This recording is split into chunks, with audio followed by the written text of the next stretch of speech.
Did you enjoy that? Ladies and gentlemen, please put your hand together for these two wonderful musical groups, the Sử Viet Theaters Ensemble and Echo of the Motherland. Xin quý vị một tràng pháo tay thật nồng nhiệt dành cho nhóm đàn tranh Sử Việt và tiếng vọng quê hương với sự tham gia của giáo sư Ngọc Dung, nghệ sĩ Duy Trần, Christopher Lâm, Melissa, Jacqueline Lâm, Hoàng Anh, Thảo Ly, Ngọc Thu, Tammy, Iva Ngô và Ngọc Dung Bùi. Và thưa quý vị, đây là lần đầu tiên giáo sư đã tới với chương trình. Xin cảm ơn giáo sư Ngọc Dung ạ. You just heard a medley of traditional folk songs, Ode to the Flowers, the Lovebirds, the Rice, and the Forest Birds. These poems are passed on from one generation to another through recitation, chanting, and singing. They are often heard in the rice field when people are working, and in fact, through popular music that many of these poems survive until today. Và thưa quý vị, 4 nhạc khúc dân ca Lý Cây Bông, Lý Chim Quyên, Trống Cơm và Con Gà Rừng đã mở màn cho chương trình ngày hôm nay. Thank you for kicking off the program. Give them another round of applause, please.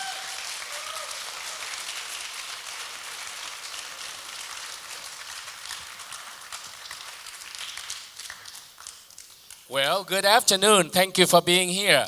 Welcome to the 11th Annual Vietnamese History and Arts Performance presented by the Oka Vietnamese Cultural Center and Oka Productions. Our theme this year is Live Through Poetry and Music. I am Chet Dương, and alongside me is Hà Vi Nguyen. We are honored to be your host this evening. Hà Vi will guide you in Vietnamese, and I'll be presenting in English. Let's enjoy this cultural journey together. Kính chào quý vị, xin cảm ơn quý vị đã đến ủng hộ chiều nhạc thi ca Sử Việt 11 với chủ đề Dòng đời qua thơ và nhạc do Trung tâm Văn hóa Âu Cơ tổ chức. Cứ đến hẹn lại lên thì đây là lần thứ 6 Hà Vi được hân hạnh làm người giới thiệu chương trình bằng tiếng Việt. Và năm nay thì Hà Vi có mời được anh Jet Dương đến với chương trình để giới thiệu với quý vị bằng chương trình với phần tiếng Anh. Và thưa quý vị, anh Jet rất là nhiệt huyết với những cái công tác cộng đồng, là những việc từ thiện, và anh có một cái sự kết nối với những cái âm nhạc truyền thống Việt Nam, và anh rất mong muốn được bảo tồn và đưa âm nhạc nghệ thuật Việt Nam tới tầm cao của thế giới. Xin cảm ơn anh đã đến với chương trình. Cảm ơn Hà, thank you. Và trước khi tiếp tục thì thay mặt cho ban tổ chức, chúng tôi có vài lời cảm ơn các mạnh thường quân đã giúp đỡ thực hiện chương trình ngày hôm nay. As we continue with the program, let's take a moment to thank the sponsors whose support make all this possible. Special recognition goes to the San Francisco Grants for the Arts, the California Arts Council, and the National Endowment for the Arts. Please applause.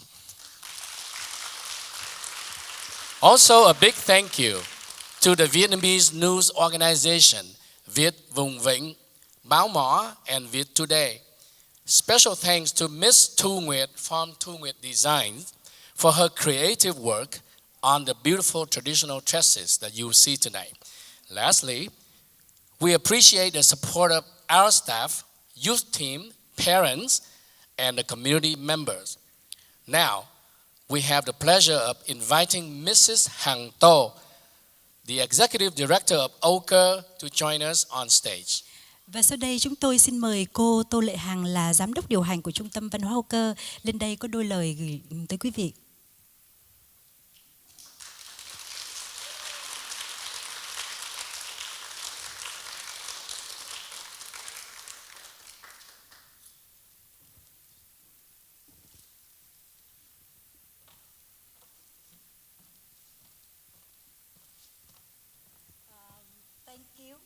Thank you to my two lovely MC. Thank you, and Jet. Thank you, Havi. First and foremost, I would like to say Happy Women's History Month.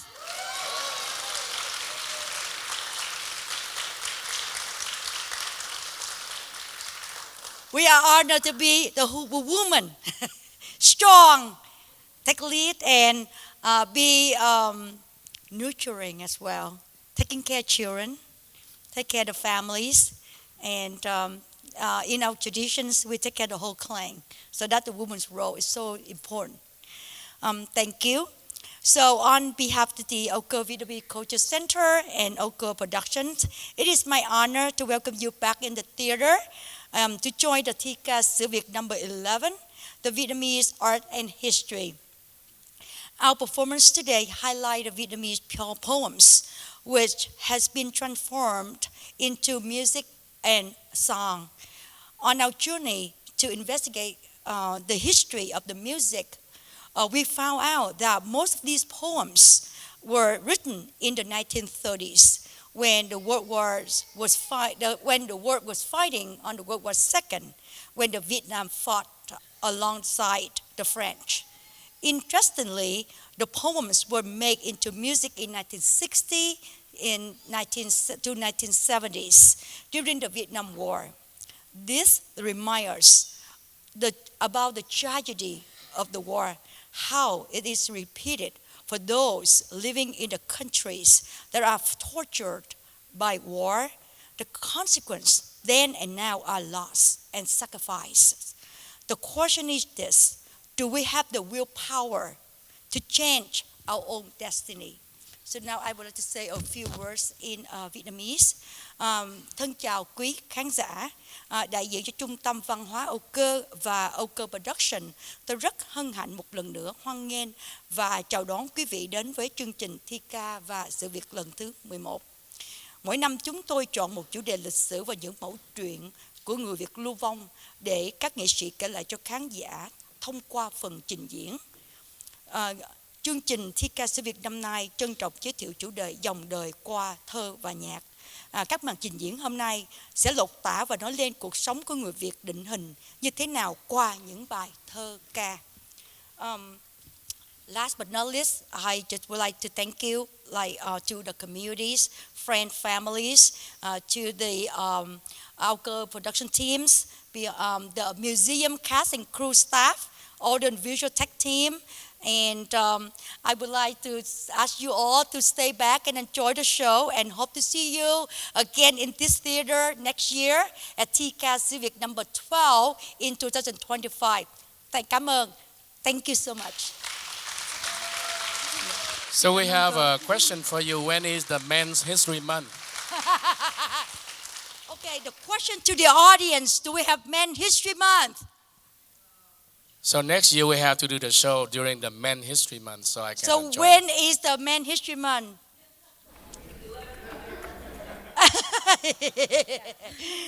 Yes. Thank you. Jack Let's có put câu your hand hỏi. together to Mrs. Hang Tao for her dedication and leadership at Oker. Anh Jack câu hỏi khó quá, ai lại hỏi là tháng nào là tháng lịch sử của đàn ông? Anh biết là không có nên mới hỏi. Thưa quý vị, trước khi tiếp tục chương trình thì xin nhắc với quý vị là cuốn booklet mà quý vị có trong tay đó cũng có những thông tin và thứ tự của các bài biểu diễn. Mời quý vị cùng coi để theo dõi. Yeah, just a reminder that the program has the whole order of performances, so please refer to your booklet. Our next song is a Vietnamese opera, or Cải Lương.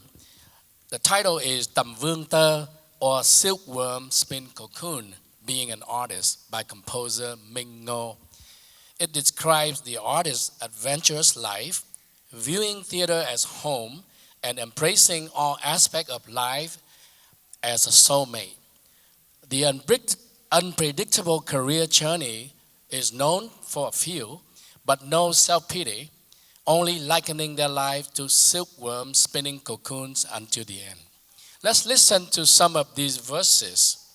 At night, under the color state light, dazzling costume transform into different roles. Cry, laugh, laugh, cry for whom?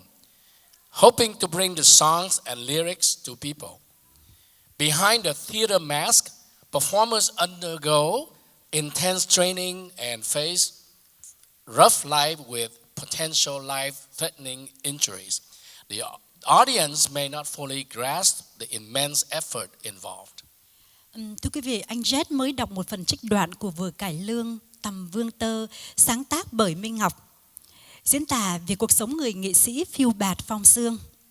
Sau cái ánh đèn sân khấu hào nhoáng là những giọt nước mắt, những tiếng cười, cám cảnh thân phận và được ví như là con tằm cái tơ. Ladies and gentlemen, please welcome Khôi Nguyên và Kim Chi. Vở cải lương Tầm Vương Tơ sẽ được trình bày bởi nghệ sĩ Khôi Nguyên và Kim Chi từ nhóm cải lương sử Việt Folklore.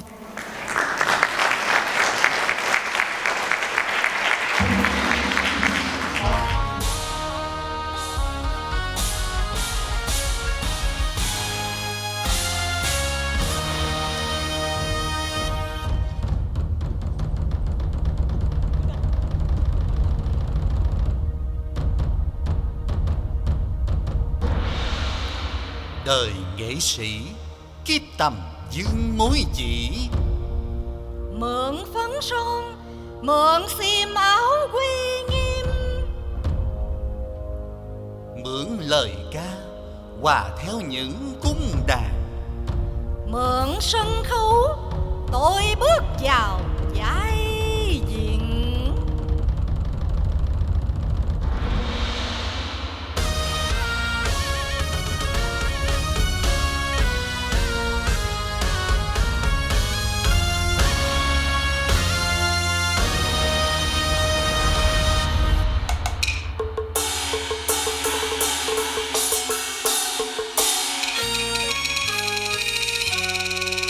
rền quay sấm chứng châu đều khiết đảm, danh anh hùng bốn bể thiên hà quay.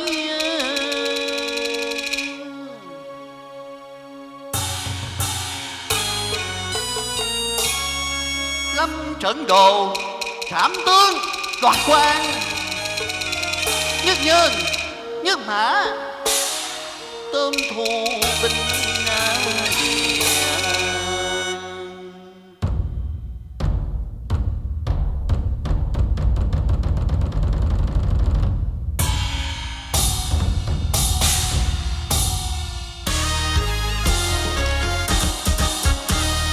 Tài lần gian danh chẳng ai không khiếp hoài, ngày nào đơn thân chốn đương dương ra sức trai.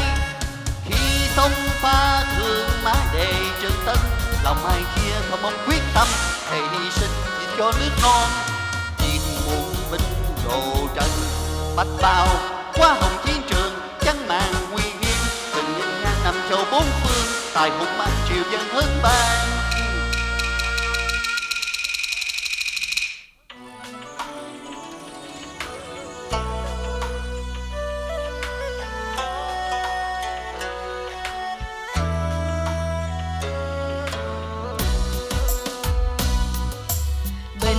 Đau chi làm phải biệt ly, mộng thầm ban đầu đã dở dàng. Nguyện cùng ai gắn bó xe tơ lòng, xăm thương ngăn kết lễ châu tuôn dòng.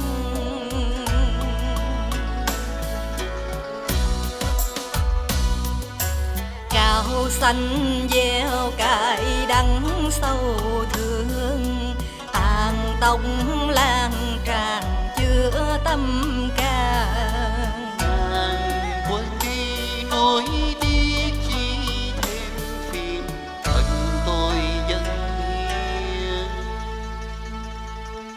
Tổ quân non sông,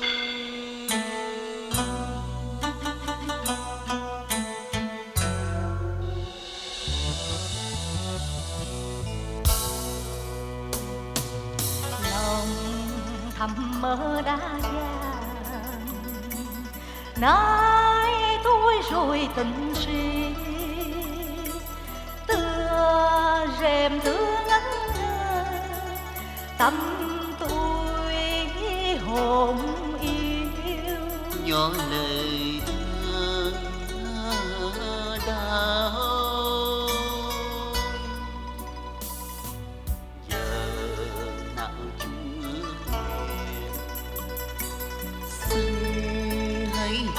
ngày. Khi thù thắng xóa mờ, bình biên rạng lan, hát mừng câu bình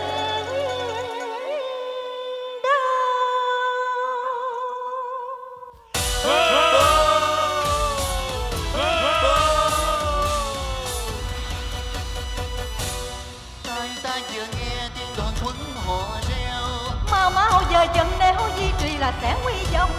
cho dù bao gian nguy, hy sinh liều mình tranh đấu. Không nên khinh suốt khi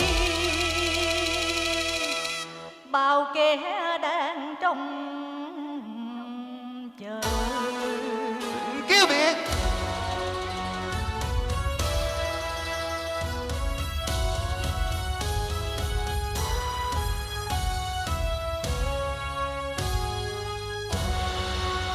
ánh trăng mơ màng dựa lên buông màn tơ, phủ trên lá cành tơ vàng lung linh dòng sông. Nghe từ mênh mông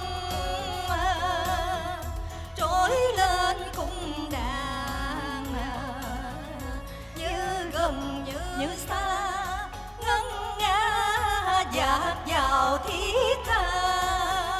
Ai vừa qua theo tiếng ca, lời yêu thương chứa chan tình quê, cho ngàn sao như ngẩn ngơ chìm trong mơ thấp trên giang hà. Cho con đò lững lờ ngừng trôi như bức họa, mơ màng theo núi sông.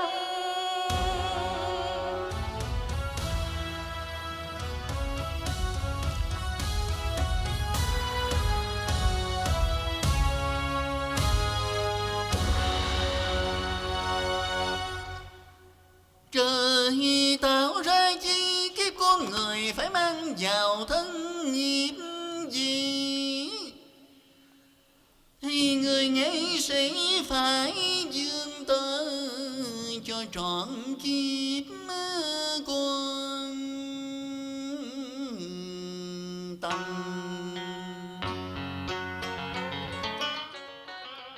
Khoảnh khắc mong manh cho tầm trút sợi tơ lòng. Tôi muốn được đắm mình với ánh đèn sân khấu, thèm được một lần hát những vai diễn ngày xưa, để đêm về khi tiếng trống nổi lên như thúc giục ta tâm hồn người nghệ sĩ. Hãy quay về hội tụ nơi đây, cùng hòa nhị con tim dân cho đời tiếng hát.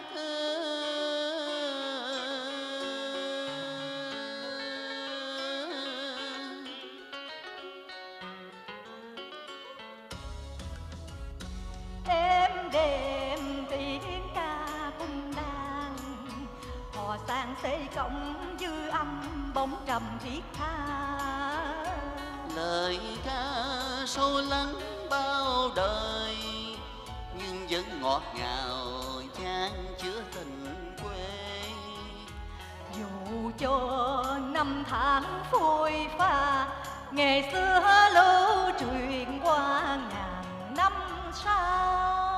Cải cách hát ca theo tiếng bộ, lương truyền tuồng tích sanh văn minh. Nghiệp tổ đã dương man, ta phải chung lòng gắn bó, cho thế hệ lưu truyền tiếp bước tiền nhân. Đã mang lây kiếp con tầm, không tơ vương nữa cũng nằm trong tơ.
lòng đem tiếng hát lời ca cho đời. Dương mang lấy chiếc cầm ca, thăng trầm mây lối nhưng lòng chẳng nào. Rải đây mai đó người ơi, màn nhung khép lại đời tôi như người. Xin tri ân tấm lòng một điều, nguyện suốt đời ghi khắc trong tim. Anh đu không sân khấu hôm nay, mãi lưu truyền cho thế hệ mai sau. Xin tri ân tấm lòng một điều, nguyện suốt đời ghi khắc trong tim. Anh đu không sân khấu hôm nay, mãi lưu truyền cho thế hệ mai sau.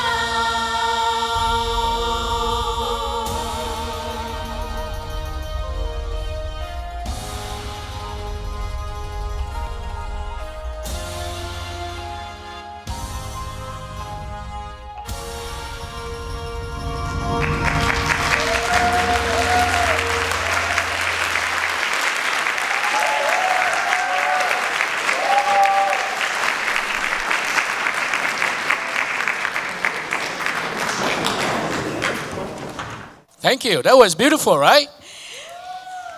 Một vở cải lương quá tuyệt vời phải không Yeah. quý vị? So our next act is about the Hương Temple in the north. They have a lot of temples and shrines, and this place holds a festival every year, and people from all over Vietnam will come to it.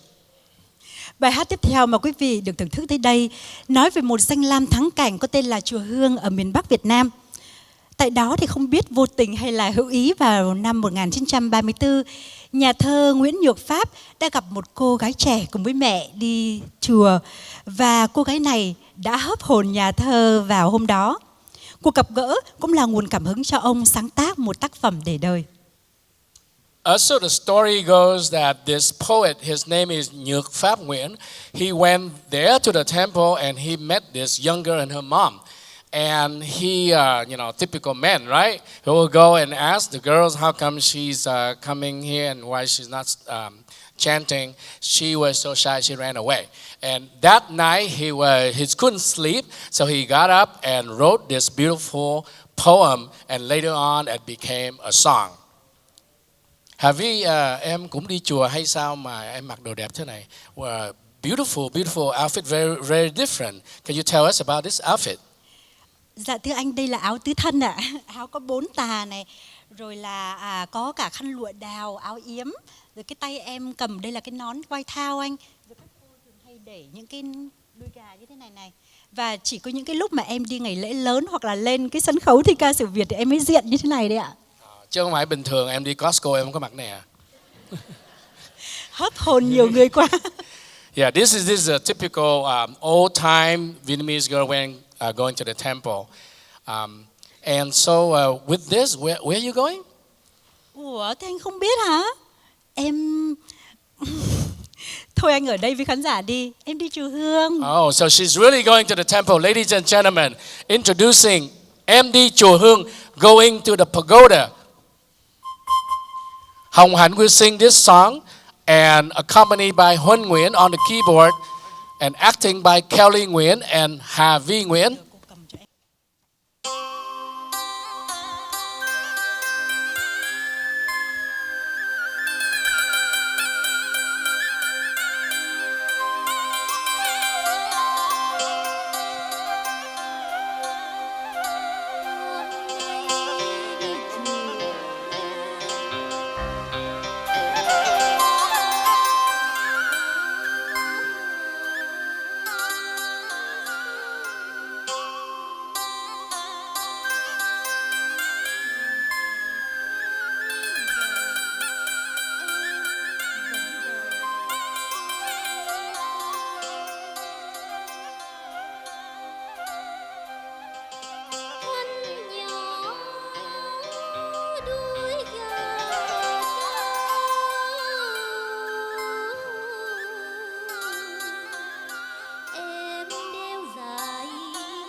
You're looking at that. You want to go to the temple? I will. So the next song is called Còn thương rau đắng mọc sau hè. A love of a bitter sprout in the backyard. It has its roots from certain Vietnam folk music and was composed by an artist named Bắc Sơn. It tells the story of two sisters sharing the quiet moment, reflecting on faded love. Inspired by the poem by Nguyệt Lan called Rau Đất Đắng, Bitter Sprout, Bắc Sơn aimed to foster a patriotic spirit, through a series of TV dramas, Bếp Lửa Ấm, Warm Fire Stove. Some of you may remember this TV drama series on Vietnamese television during this period. And I have no idea where my co-MC is.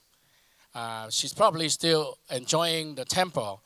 So I have to speak her part in Vietnamese. Anh ơi, em về rồi. I just got back from the temple. So, that was fast. Áo tứ thân. All right, let's go.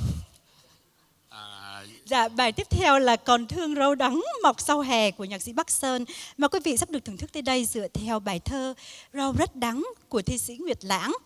Về hai chị em ruột trong lúc ngồi nhổ tóc cho nhau, nhớ về kỷ niệm yêu thương của một thời rất xa. Và bài hát này đã làm nhạc nền cho vở kịch Bếp Lửa Ấm phát trên truyền hình vào năm 1974 nhằm mục đích vận động tinh thần dân tộc. Và thưa quý vị, là tác phẩm này được trình diễn bởi nghệ sĩ Duy Trần. Please welcome flute soloist Duy Trần.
Please come, ladies and gentlemen.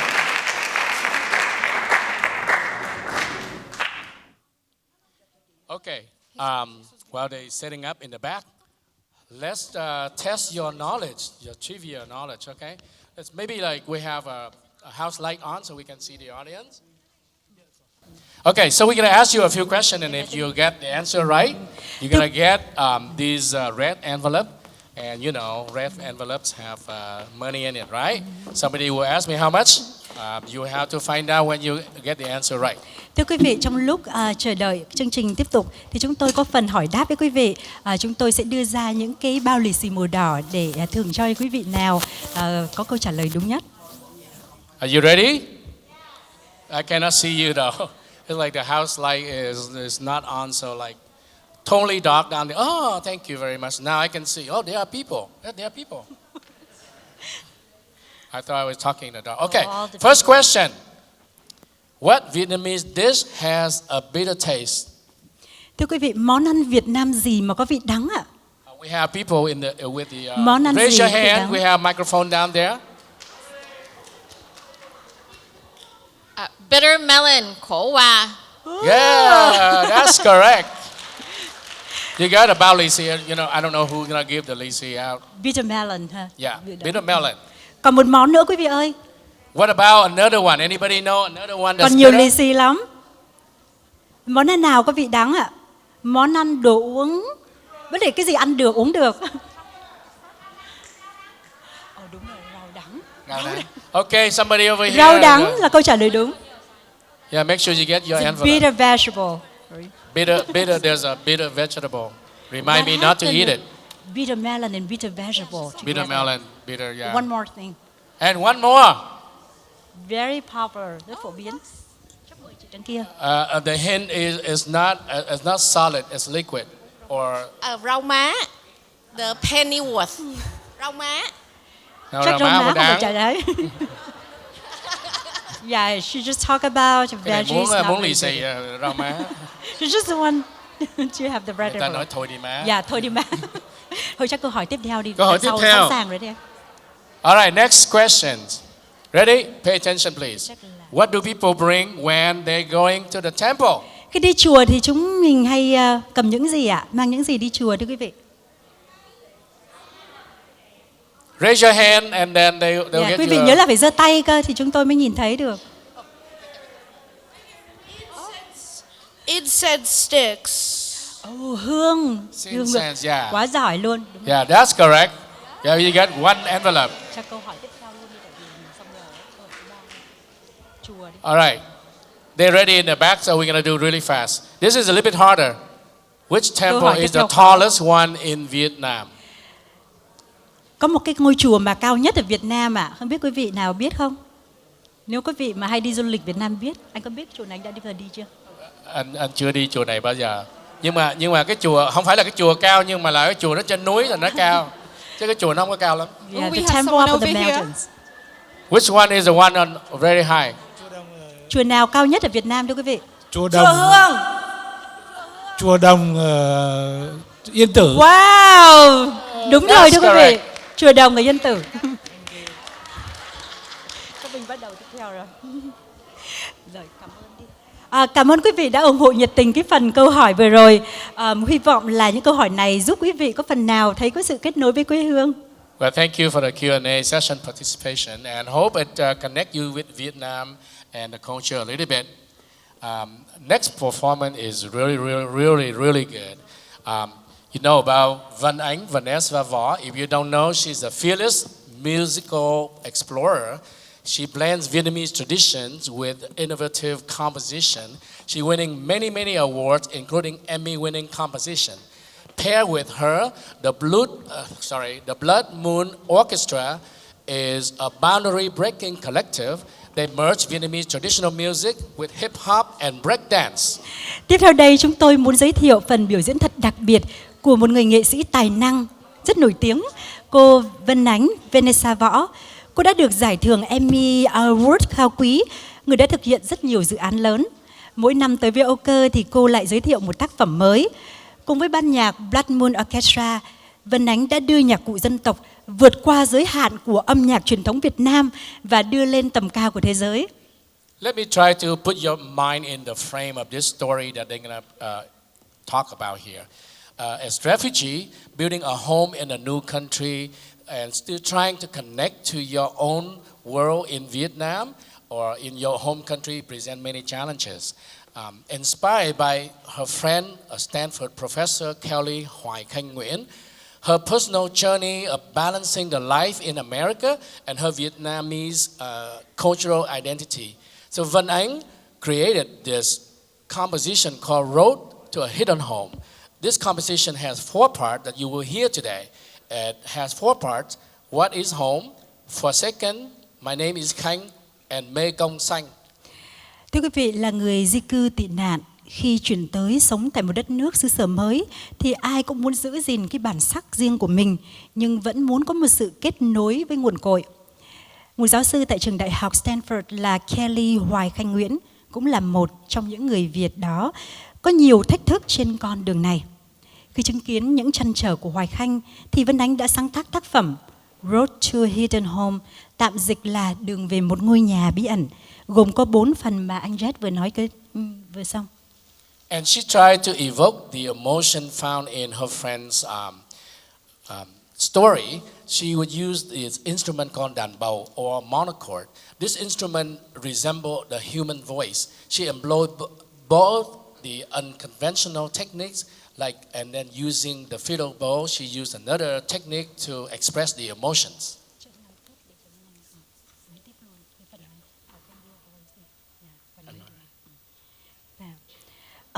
Và để chia sẻ cái tiếng nói của những người tị nạn thì Vân Ánh đã sử dụng giọng nói thật của Hoài Khanh từ cuộc phỏng vấn trong bài nhạc này. Đường về một ngôi nhà ẩn là một phần của dự án Hidden Heritage, hay tạm dịch là di sản ẩn, được chọn lựa bởi Hội Nghệ thuật California và Bảo tàng Nghệ thuật San Jose. Yeah, and in the composition you will hear Hoài Khanh real voice in there because Vân Ánh would like to tell the refugees' voice, the refugee stories. So please join us and welcome Vân Ánh, Vanessa Võ, and the members of the Blood Moon Orchestra. Big round of applause. Yeah. The members on zither, monochord, ocean drums, and voiced by Vân Ánh. Marimba Lumina by Joe Devo. On taiko drums and percussion, Jimmy Nakagawa. The voice in My Name is Khanh is by Thùy Linh. And Cambodian Royal Ballet Dance by Charaya Bird. The voice in What is Home is by Kelly Hoài Khanh Nguyễn.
Refugees, but at the same time we weren't recognized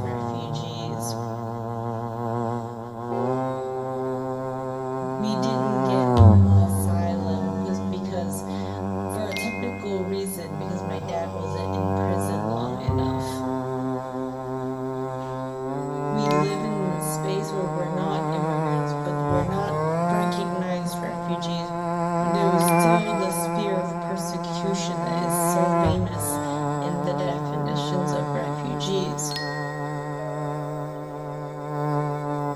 Home in the imaginary, in a space that we create.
In the imaginary,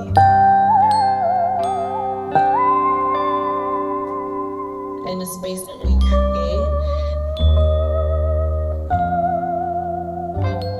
Home.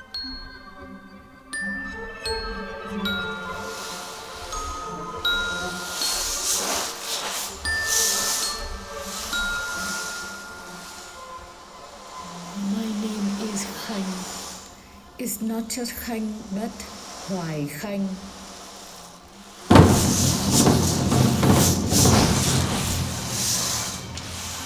I share that name with my sister, who passes away before we were able to flee.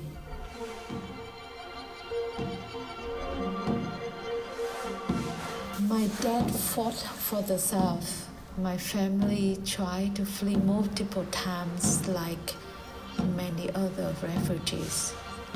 But those times that they tried to flee with her, they failed. And then my sister became very sick in Vietnam and passes away. And then I was born to replace her. For a long time, I struggled with that of not knowing my place in the family, my place in our history, and then being a refugee when you were so young, not knowing where you belong in this country or that country.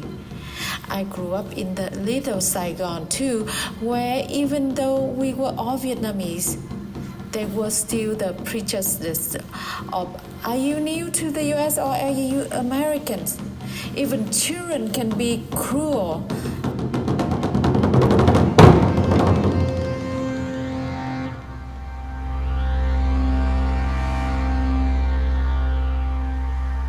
Even children can be cruel because the way that we will know whether you were born in the US or you were born in Vietnam was that you have a scar from the immunization on the upper arm. The mark gives you away. Kid would look for that.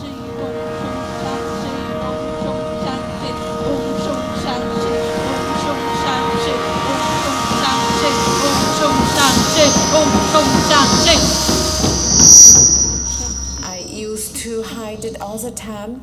I got a farmer tent to hide for hiding it for so long. I hid the fact that I was born in Vietnam. I hid the fact that I had another home before this so that I could not be bullied and I could fit in. But my name was Khanh in school because the teacher couldn't pronounce it, so they always call me Khan. My name is Khanh. Khanh.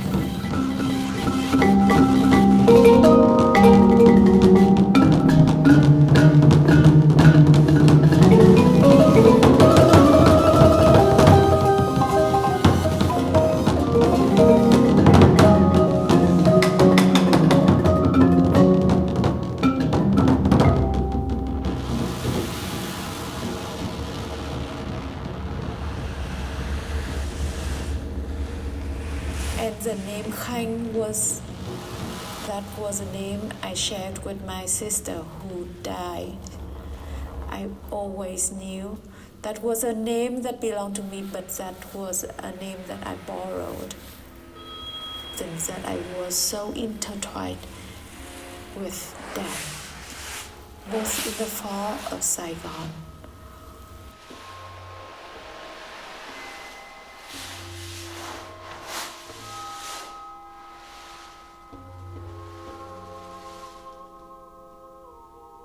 Of all these deaths from the war, deaths from refugees, and death at home, my sister's death. So I just felt like so much of my life was so connected with this concept of death. So I just felt like I couldn't build a home anywhere. I couldn't have home anywhere.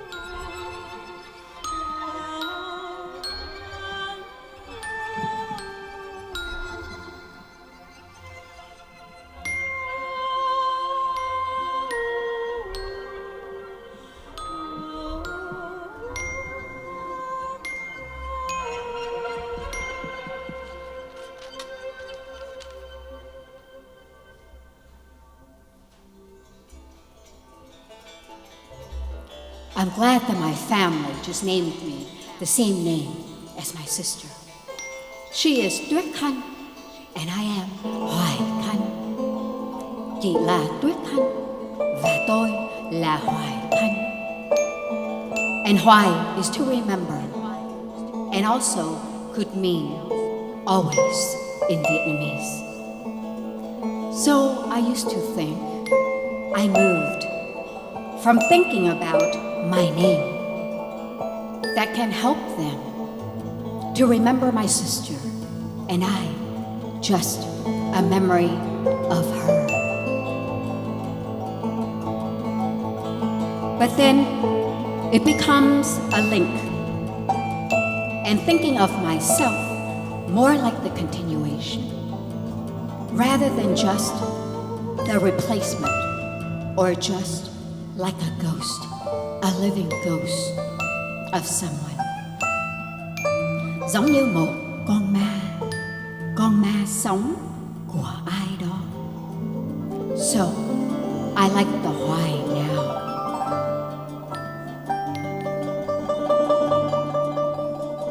I am a part of a Vietnamese group that meets once a week, and we just speak Vietnamese, so we can practice Vietnamese, and we all use our Vietnamese names.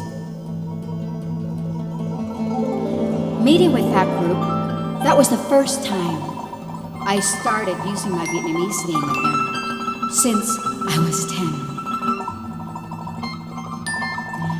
I introduced myself to them as Hoài Khanh, so they all called me Hoài Khanh, not just Khanh. So that was a way for me to reclaim my name and to build the space. And I like the Hoài. Yes, because I can say it is always a home that can be with me always, whether I want to share with the public or keep it hidden. Sometimes I think of it as my secret name.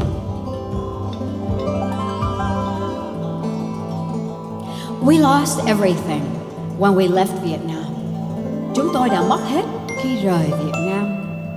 When you grow up in a refugee family, you don't have that much attachment to things. You move around so much. We never owned a home. We lived in a motel room, then an apartment, then a townhome. We just moved to so many places that I never connect a home to an actual physical place. I always hesitate to talk about my sister with my parents too, because I don't know if it's going to cause them pain. She passed away, after all. I felt like I was growing up in her shadow for a long time. No one even calls me Gunn. Everyone else outside calls me Kelly. My family calls me V. And Gunn lives nowhere, only inside. Why this name Hoài Gunn? That had so much emotional baggage for me. It is still something I don't want to lose, because I think I like the connection that it had to my sister and to Vietnam and to my family's history. I always like that connection. I was always trying to create a portable home. That is something I can always take with me no matter what the situation is. And I think some part of me has always been trying to think about home in that way, something that can't be taken away from me. Nhà, thứ gì đó từ tôi mà không ai lấy đi được. That's why sometimes when I think about my name, Gunn, do I want to keep it as a hidden home that can't be taken away from me? Or do I want to make it become my safe space? Which is ironic, because originally it didn't seem to be a safe space, right? It used to be a space that I kinda connect to as an eraser of myself. Gunn became like a hidden home, like you said, that I can take with me. Gunn trở thành ngôi nhà ẩn mà tôi có thể luôn mang theo bên mình. And that brings to me so much more sense of security than any real physical home can give me.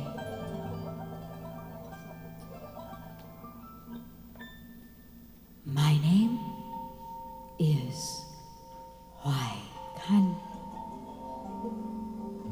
Tôi tên là Hoài Gunn.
Thank you very much. Jimmy Nakawawa, Thùy Linh, Joy of the Bell, Charia Bird.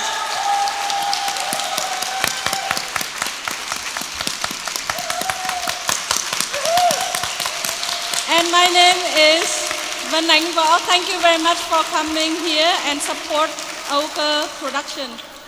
Yes. And thank you. Thank you. Thank you very much.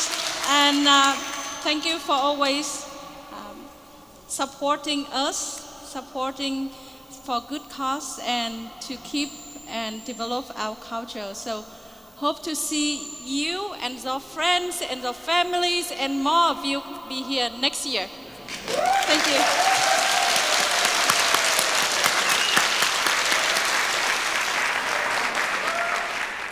The next act is about a woman. I'm going to shorten this because we're running out of time here, but her name is Lý Lệ Hà. And she came from a farming family. She's working as a singer in Hanoi. And in 1930, she attended a beauty contest. She wore this silk called áo lụa Hà Đông, and she won the contest by chance. And then after that, she became very famous, world, nationwide, everyone liked that. nhà thơ poet Nguyên Sa decided to write a poem about her called Praise the Beauty Dressed in Silk. And then, she became the lover for the last king of Vietnam. So Ngô Thị Nguyên, the composer, got inspired and wrote this song called Áo lụa Hà Đông or Hà Đông Silk Dress. Thưa quý vị, để tóm tắt lại là màn trình diễn sắp tới chúng ta nói về một thiếu nữ tên là Lý Lệ Hà, và cô này là một từ gia đình nông dân và sống lên ở Thái Bình nhưng là lớn lên làm ca sĩ ở Hà Nội. Và năm 1930 thì cô mặc cái áo lụa Hà Đông và đã đoạt được giải nhất về cuộc thi sắc đẹp. Sau đó thì cô rất là thành nổi tiếng và các nhà thơ như là Nguyên Sa đã viết thơ về cô. Và sau đó là năm 1969 khi biết cô là tình nhân của cái vua cuối cùng ở Việt Nam thì nhạc sĩ Ngô Thị Miên lúc đó 21 tuổi đã sáng tác ra cái bài này tên là Áo lụa Hà Đông. Thì thưa quý vị, xin mời quý vị thưởng thức màn trình diễn Áo lụa Hà Đông. Ladies and gentlemen, please welcome Duy Hải, Huân Nguyễn on keyboard and beautiful fashion models from Miss and Mrs. Vietnam USA, Kim My Huỳnh, Kelly Nguyễn, Trà My Lê, Phương Thanh Nguyễn, Hà Vi Nguyễn, featuring Viet Hồng Collections. Big round of applause. Em chưa nói, đã nghe từng giai điệu. Em chưa nhìn, mắt đã rộng trời xanh. Anh đã trông lên bằng đôi mắt trung tình. Với tay trắng, em vào thơ diễn tuyệt.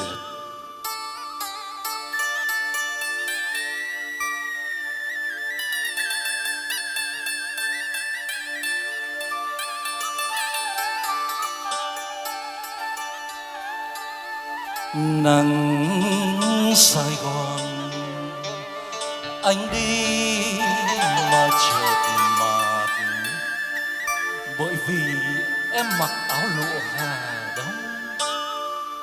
Anh vẫn yêu màu áo ấy vô cùng. Anh vẫn nhớ em ngồi đấy tóc ngắn. Anh vẫn nhớ em ngồi đấy tóc ngắn.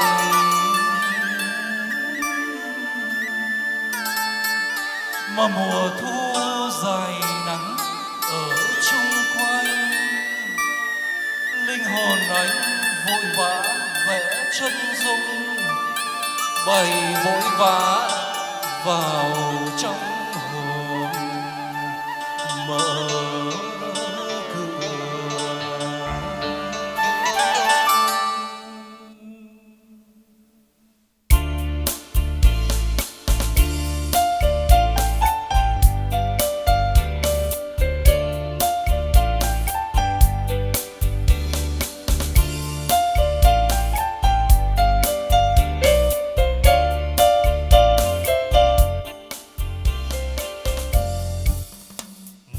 Sài Gòn, anh đi mà chợt mát, bởi vì em mặc áo lụa Hà Đông. Anh vẫn yêu màu áo ấy vô cùng. Anh vẫn yêu màu áo ấy.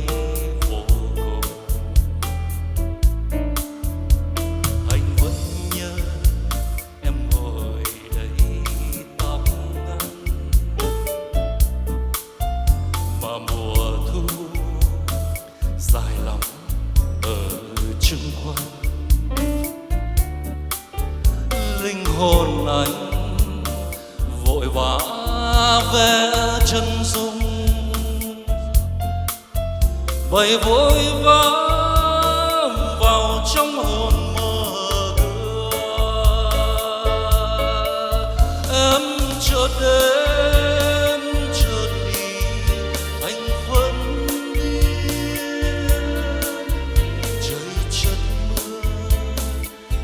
nắng chẳng vì đâu.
mà mùa thu dài nắng ở chung quanh. Linh hồn anh vội vã vẽ chân dung, bay vội vã vào trong hồn mơ cửa. Em chợt đến chợt đi anh vẫn biết, trời chợt mưa chợt nắng chẳng vì đâu.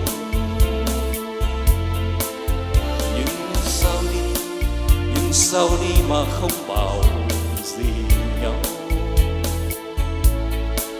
để anh gọi thiên thơ buồn mộng lặng. Em ở đâu hỡi mùa thu tóc ngắn, giữ khô anh màu áo lụa đông.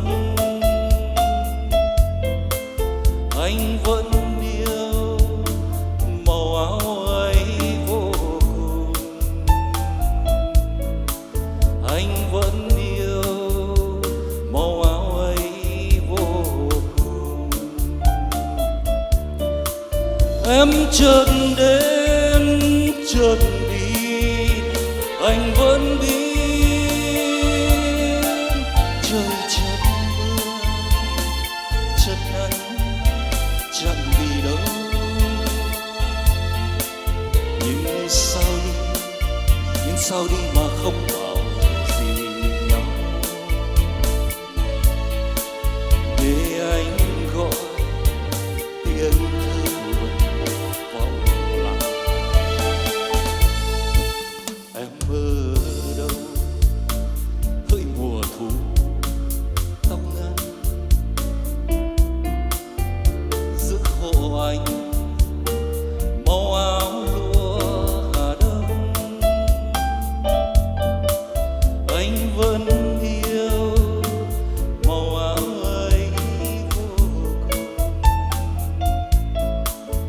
anh vẫn yêu màu áo ấy, màu áo ấy.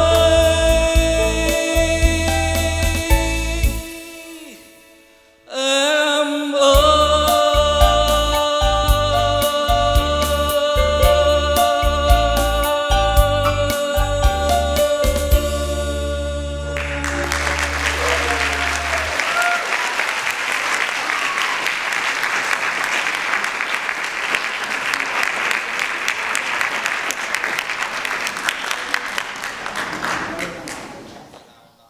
Did you enjoy that? That was the Viet Home collection of Vietnamese áo dài, which is the long dress. Our next one is a poem by the late poet Nguyễn Bính, and later on music by Trung Đức. It's about a young man. He feels that his lover has changed. This sounds familiar. Change is due to Western fashion trends. In his heart, he cherishes the simple beauty and value the good country tradition, preserving the essence of the homeland. I'm waiting for my co-MC, which is like right here. She changed really fast, like 20 seconds. Anh nói là em thay đổi hả? Hình như em thấy anh còn ăn mặc hiện đại hơn em á. Em thay đổi giữ nhiều các đấy bạn. nhá. Làm anh là thao thức đấy nhá. Em tiếp tục đi. Oh, okay, your heart. Okay. So you're talking about this poet wrote, writing about this young man. He's sad because he said that his girlfriend changed, right? Vâng, đó cũng là cái phần nội dung mà một cái bài thơ tiếp theo đây của cố thi sĩ Nguyễn Bính thì sáng tác vào năm 1936, và bài thơ đó được phổ nhạc bởi nhạc sĩ Trung Đức vào sau này. Về tâm trạng của một chàng trai khi mà người yêu của mình thay đổi vì trào lưu ăn mặc phương Tây. Trong lòng anh luôn vương vấn vẻ đẹp mộc mạc gần gũi và quý trọng những truyền thống tốt đẹp của chân quê, đậm bản sắc quê hương. Hôm qua em đi tỉnh về, Em vừa mới đi ở ngoài kia mà anh đã biết rồi. Đợi em ở mãi con đê đầu làng, khăn nhung, quần lĩnh rộn ràng, áo cài khuy bấm, em làm khổ tôi. Yeah, there are translated verses in the booklet, so I'm not going to waste your time here. And I want to introduce on to stage Khôi Nguyên, actress Hiếu Vũ, and Huân Nguyễn on the keyboard. Và sau đây mời quý vị thưởng thức Chân quê được thể hiện qua giọng hát của Khôi Nguyên, diễn xuất của Hiếu Vũ và đệm đàn Huân Nguyễn. Mời quý vị cùng thưởng thức.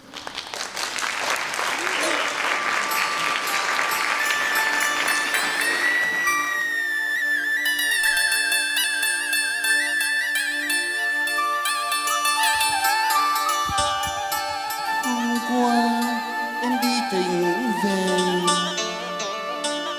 đợi em ở ngoài con đê đầu làng. Nào đâu thấy im lụa xôi, cái dây lưng đuổi nhiều hồi sang xuân.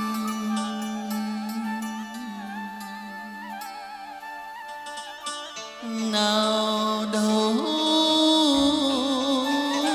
cái áo tứ thân,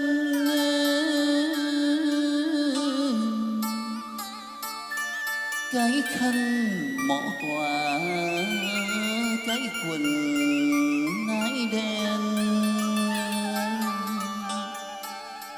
Nói ra sợ mất lòng em, van em hãy giữ nguyên quê mùa.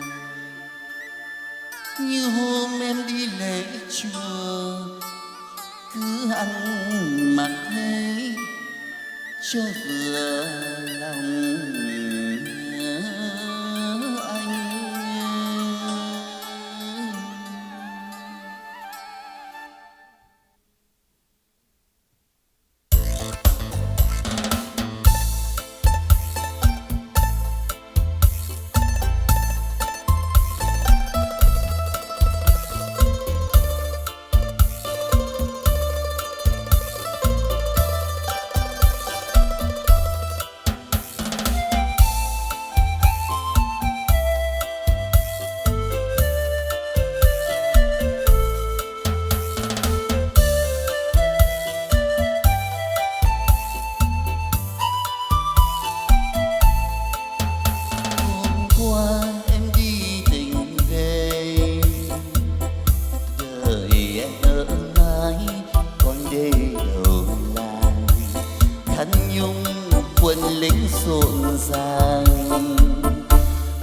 cài khuy bấm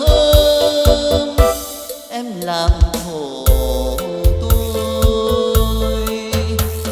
Nào đâu cái im lụa xôi, cái dây lưng đuổi nhuộm hồi sáng xuân. Nào đâu cái áo tứ thân, cái khăn họ quà, cái quần nái đen. Nói xa sợ mất lòng em, van em hãy giữ nguyên quê mùa. Như hôm em đi lễ chùa, cứ ăn mặc thế cho vừa lòng anh. Hoa tranh nở giữa hương tranh, thầy yêu mình với chúng mình chân quê. Như hôm em đi tỉnh về, thương đồng dõi đồi ít nhiều bay đi.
hồi sáng xuân, nào đâu cái áo tứ thân, cái khăn mõ quà, cái quần nái đen. Nói ra sợ mất lòng em, van em hãy giữ nguyên quê mùa. Như hôm em đi lễ chùa, cứ ăn mặc thế cho vừa lòng anh. Hoa chanh nở giữa vườn chanh, thầy u mình với chúng mình chân quê. Như hôm em đi tỉnh về, hương đông gió nổi ít nhiều bay đi. Hôm qua em đi tỉnh về, hương đông gió nổi bay đi ít nhiều. Ôi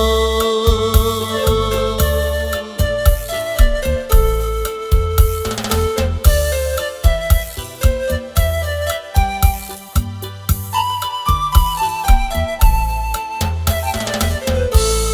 ơi.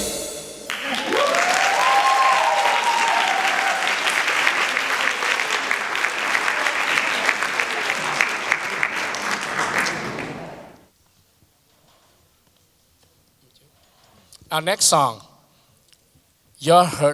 Your Shirt Hem Has Become Frayed by Phạm Duy, based on a very famous poem called Purple Myrtle by Hữu Loan, composed in 1949 in Thanh Hóa after his wife passed away.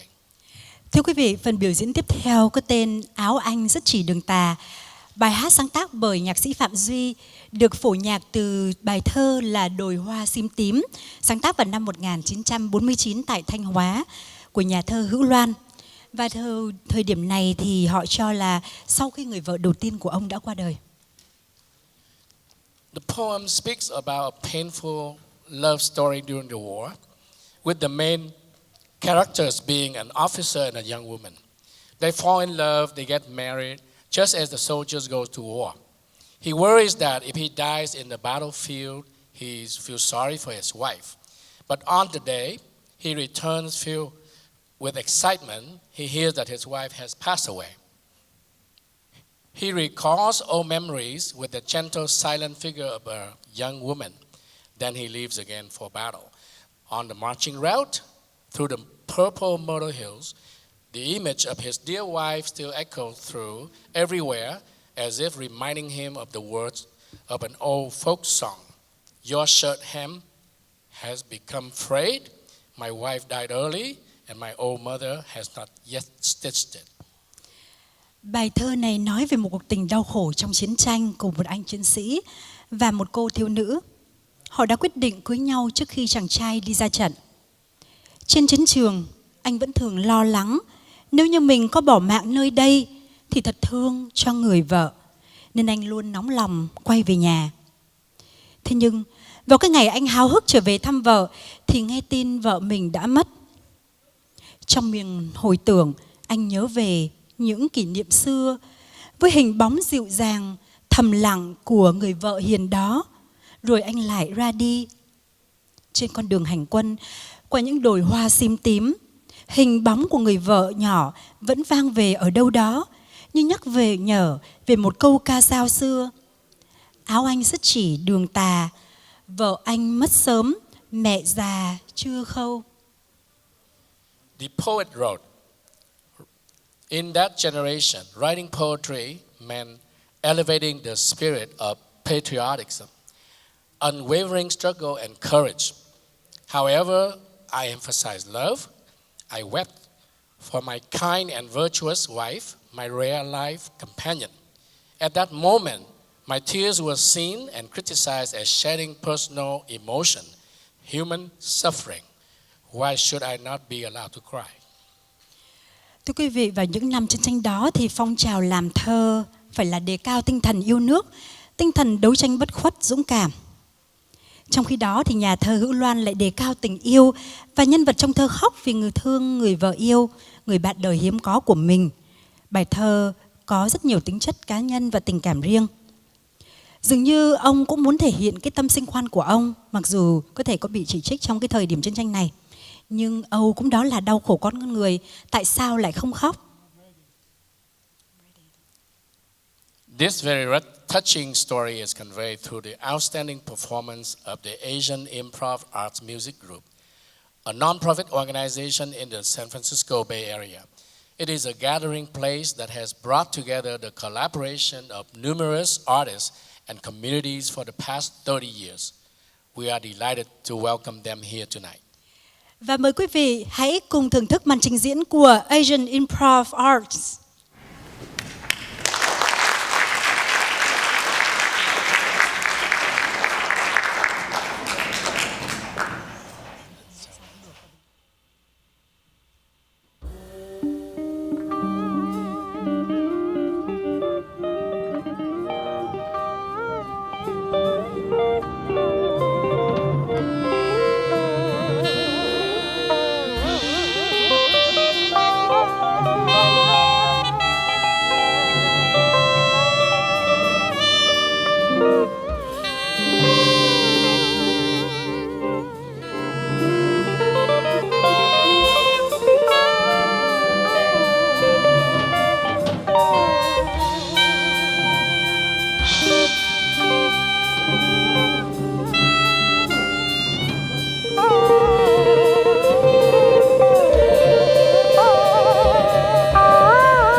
I was a soldier who left my family for the battle.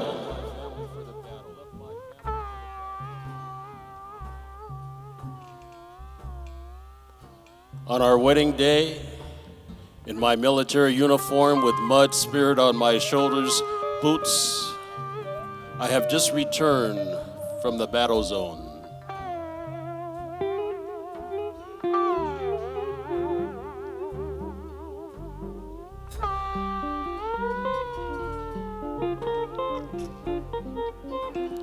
She smiles happily to her interesting husband.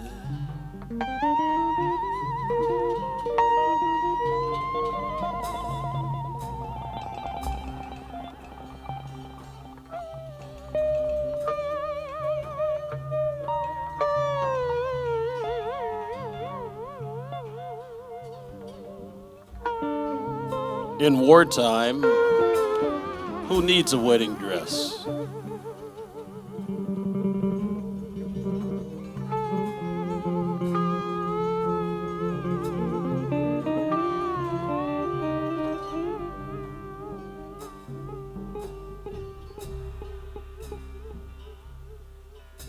The wedding has only just finished, and now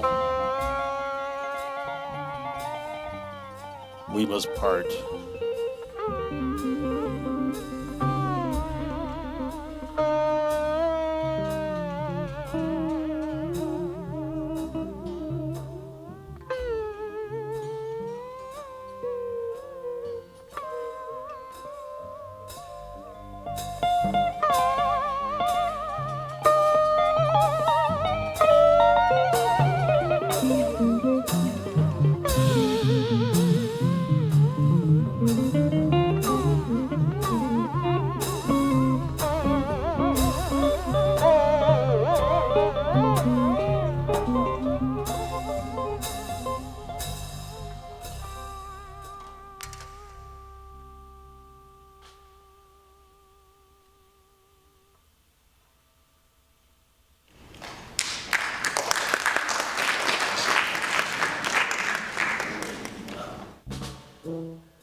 From afar, I think of her with great concern, bearing a soldier in wartime.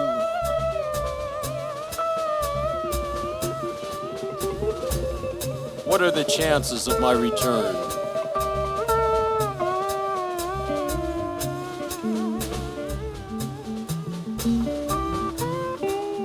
What if I cannot come back?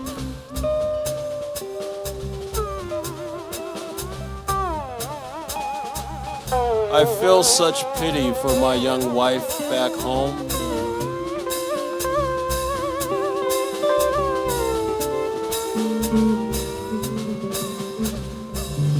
But death does not happen to the man on the battlefront.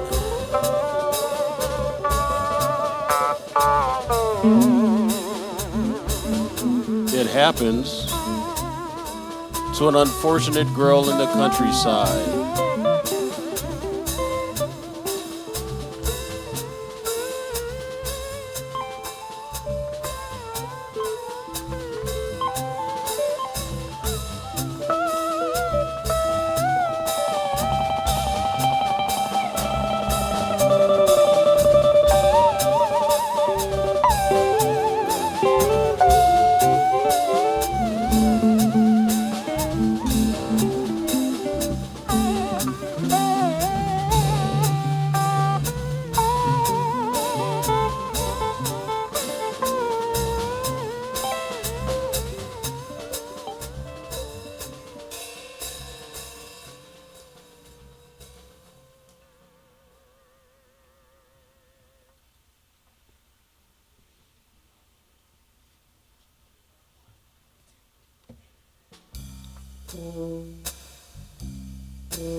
I have returned, but cannot see her face.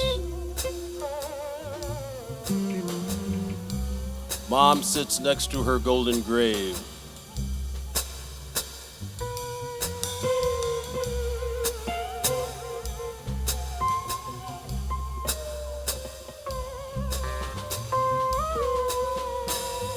The flower vase has become an incense bowl.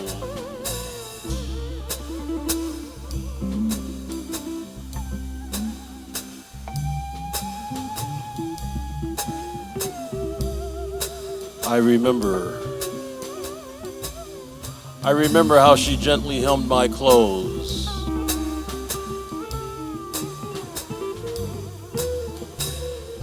I am missing my purple color lover.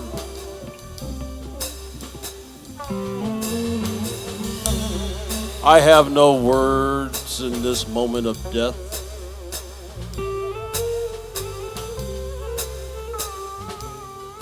I can no longer see her face.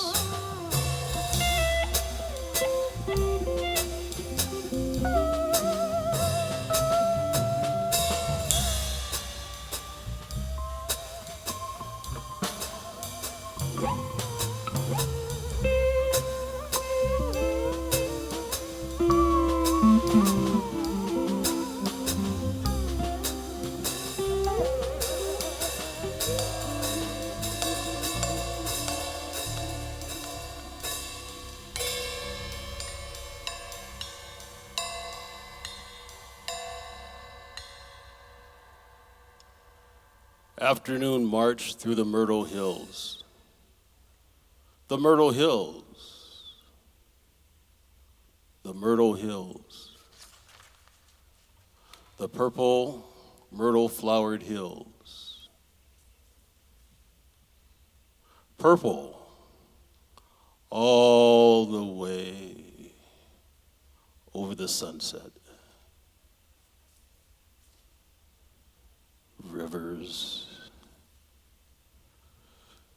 Rivers and autumn breeze.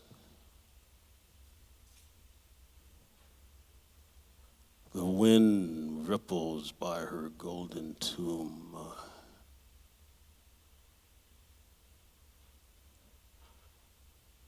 Afternoon march through the Myrtle Hills. Armies.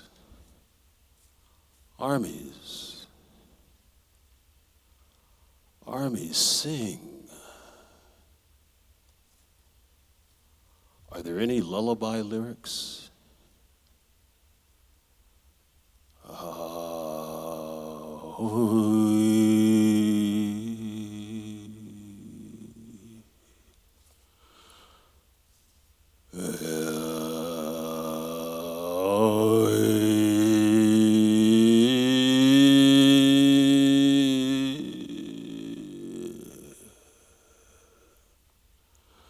My wife has died early. My shirt hem has become frayed. And my old mother has not yet stitched it.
Ladies and gentlemen, Asian Improv Nation Special Edition. Choreography and dance, Linh Hoàng and Johnny. Linh Hoàng and Johnny Nguyễn. On saxophone, Francis Wong. On guitar, Carl Evangelista. On tuba, William Roper. On drum, Deson Claiborne. On electric bass, Chris Trinidad. On Vietnamese zitters, Jacqueline Lam. On Vietnamese monochord, Christopher Lam. Again, Asian Improv Nation Special Edition Ensemble.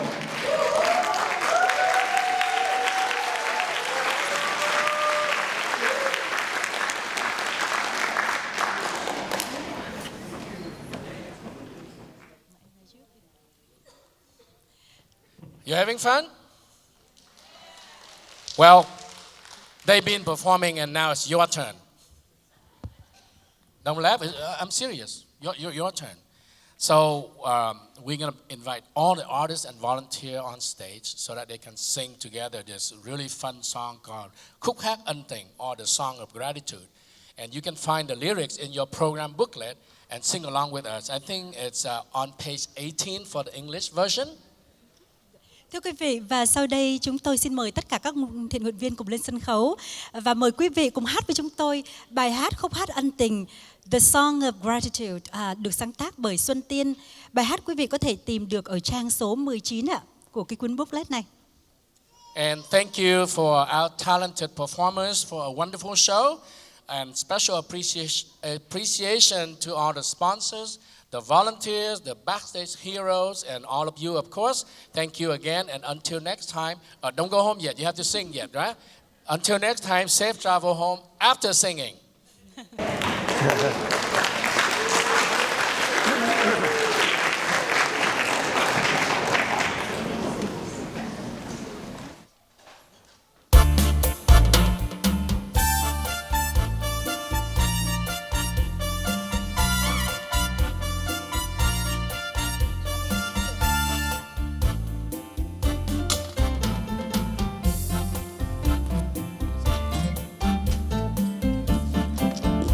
Người từ là từ phương Bắc đã qua dòng sông dài, tìm đến nơi này một nhà thân ai.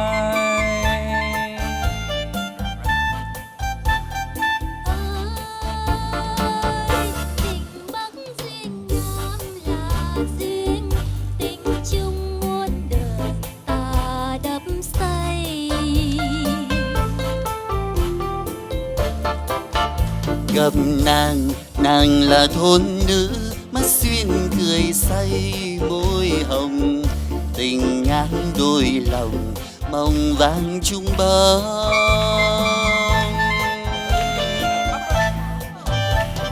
Ơi mạch đức dân hương là hương cần lao chung đời tài sánh vai.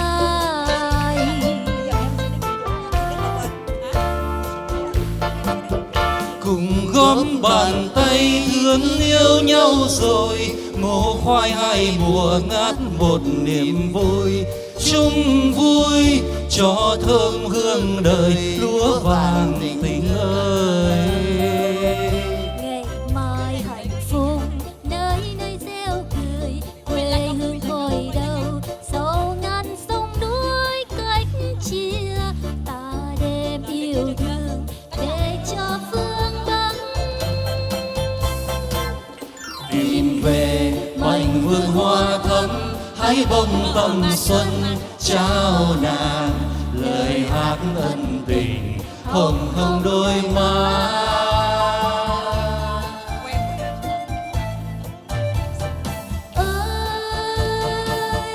đời sống yên vui là vui, dìu nhau đi vào Chung bóng mơ.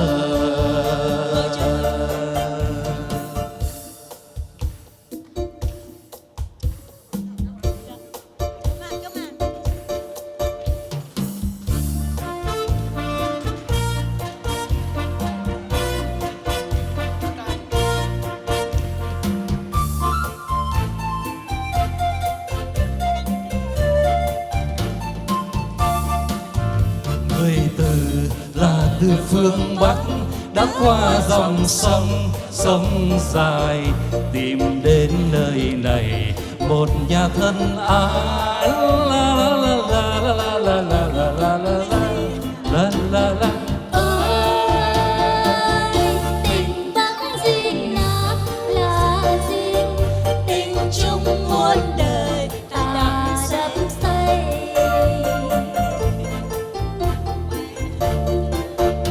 Gặp nàng là thôn nữ, mắt duyên cười say môi hồng, tình ngàn đôi lòng mộng loan chung bóng. Ơi mảnh đất dân hương là hương, cần lao chung đời vai sánh vai.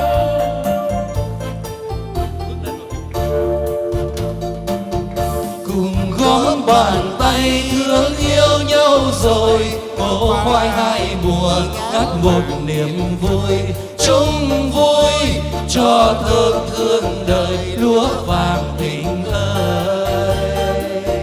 Ngày mai hạnh phúc nơi nơi gieo cười, quê hương thôi đâu dẫu ngàn sông núi cách chia, ta đem yêu thương để cho phương Bắc. Tìm về mảnh vườn hoa thắm, hái bông tầm xuân trao nàng, lời hát ân tình hồng hồng đôi má. La la la la la la la la la. Ơi đời sống yên vui là vui, dìu nhau đi vào chung bóng mơ. Ơi đời sống yên vui là vui, dìu nhau đi vào chung bóng mơ. Ơi đời sống yên vui là vui, dìu nhau đi vào chung bóng mơ.